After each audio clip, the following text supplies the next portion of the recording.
नमस्कार। तो आज बात करते हैं दिल्ली के एक ऐसे अजीब और रहस्यमयी मामले की जिसे फैंटम डिस्ट्रेस सिग्नल के नाम से जाना जाता है। ये एक ऐसी कहानी है जहां टेक्नोलॉजी, लॉजिक सब फेल हो जाता है और एक ही सवाल बचता है, क्या कुछ चीजें वाकई हमारी समझ से परे हैं? चलिए इस अनसुलझी गुत्थी को परत दर परत खोलते हैं। कहानी की शुरुआत होती है रात के ठीक 11:38 से। वो वक्त जब शहर की भागदौड़ थमने लगती है और एक खामोशी हर तरफ छा जाती है। और जगह है दिल्ली का उत्तम नगर, एक आम सा इलाका जहां की हर गली, हर घर में आम लोग रहते हैं। पर उस रात वहां कुछ बहुत ही अनोखा होने वाला था। इस कहानी के सेंटर में है आयशा, जो उस रात अपने कमरे में अकेली थी। दरवाजा अंदर से लॉक्ड था, मतलब बाहरी दुनिया से उसका कोई कनेक्शन नहीं था। तभी कमरे की शांति भंग होती है। आयशा का फोन, जो साइलेंट मोड पर था, अचानक से उसकी स्क्रीन बार बार जलने बुझने लगती है। एक कॉल आ रही थी। एक बार नहीं, दो बार नहीं, बल्कि पूरे 7 बार। कोई था जो लगातार जिद पर अड़ा था उससे बात करने के लिए। स्क्रीन पर कोई नाम नहीं था, बस 2 शब्द थे, अननोन कॉलर। आयशा ने सोचा भाई कोई रॉन्ग नंबर होगा और उसने इसे पूरी तरह इग्नोर कर दिया। फोन नहीं उठाया।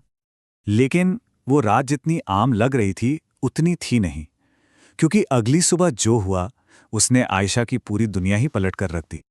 अगले दिन सुबह आयशा जैसे ही अपने ऑफिस पहुंचती है, देखती क्या है कि वहां पुलिस उसका इंतजार कर रही है। अब सोचिए, किसी भी आम इंसान के लिए ये कितना शॉकिंग होगा।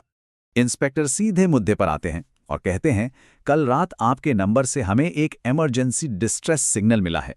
आयशा के तो होश ही उड़ गए, मतलब उसने तो कोई कॉल की ही नहीं थी। और यहीं से उस रहस्य की शुरुआत हुई जो हर लॉजिक को चैलेंज कर रहा था। एक ऐसी कॉल जो कभी की ही नहीं गई, लेकिन फिर भी पुलिस तक पहुंच गई। आखिर ये मुमकिन कैसे था? जब फोन रिकॉर्ड्स चेक किए गए तो एक ऐसी बात सामने आई जो फिजिकली इम्पॉसिबल लगती है। देखिए, ठीक रात 11:39 पर जिस 1 सेकंड आयशा को अननोन कॉलर से कॉल आ रही थी, ठीक उसी 1 सेकंड उसके फोन से एक डिस्ट्रेस नंबर पर 3 सेकंड की कॉल गई भी। एक ही टाइम पर इनकमिंग और आउटगोइंग, ये कैसे हो सकता है? और बात सिर्फ इतनी ही नहीं थी। उस आउटगोइंग कॉल की लोकेशन एक ऐसी पुरानी सुनसान गली की थी जहां आयशा अपनी पूरी जिंदगी में कभी गई ही नहीं थी।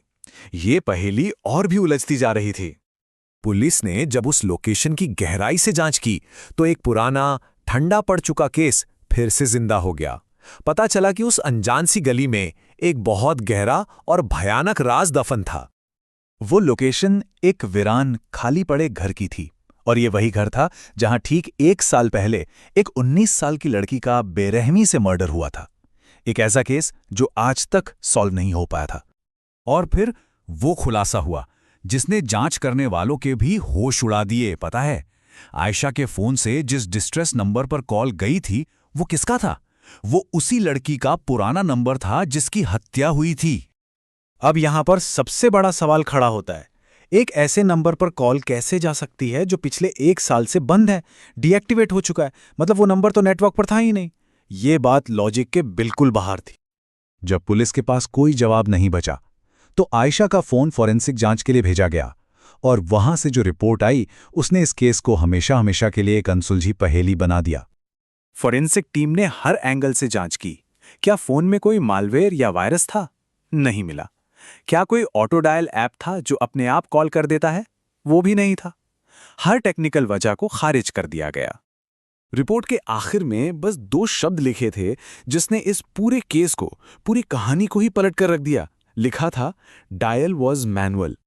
अब मैनुअल डायल का मतलब क्या होता है? इसका सीधा सा मतलब है कि कॉल किसी ऐप या वायरस ने अपने आप नहीं की। कॉल किसी ने अपनी उंगली से फोन की स्क्रीन पर हरा वाला कॉल बटन दबाकर की थी।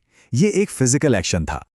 इस एक लाइन ने पूरी जांच को एक ऐसे मोड़ पर ला खड़ा किया जहां विज्ञान और तर्क दोनों चुप हो जाते हैं। अब हमारे सामने कुछ ऐसे फैक्ट्स हैं जिनका कोई जवाब नहीं है। तो अब हमारे सामने कुछ ऐसे फैक्ट्स हैं जिन्हें कोई नकार नहीं कर सकता। नंबर 1, आयशा कमरे में अकेली थी।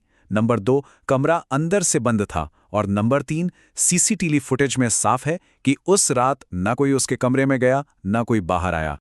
तो सवाल ये है कि अगर आयशा अकेली थी, कमरा बंद था, कोई आया गया नहीं, तो फिर वो कॉल किसने की? ये केस आज भी खुला है और इसकी फाइल में बस एक ही सवाल दर्ज है। रात के 11:39 पर वो कॉल का बटन आखिर दबाया किसने? ये एक ऐसा सवाल है जो आज भी उस केस फाइल में बंद है। एक ऐसा सवाल जो हमें बताता है कि शायद कुछ चीजें हैं जो हमारी टेक्नोलॉजी और हमारी समझ से बहुत परे हैं।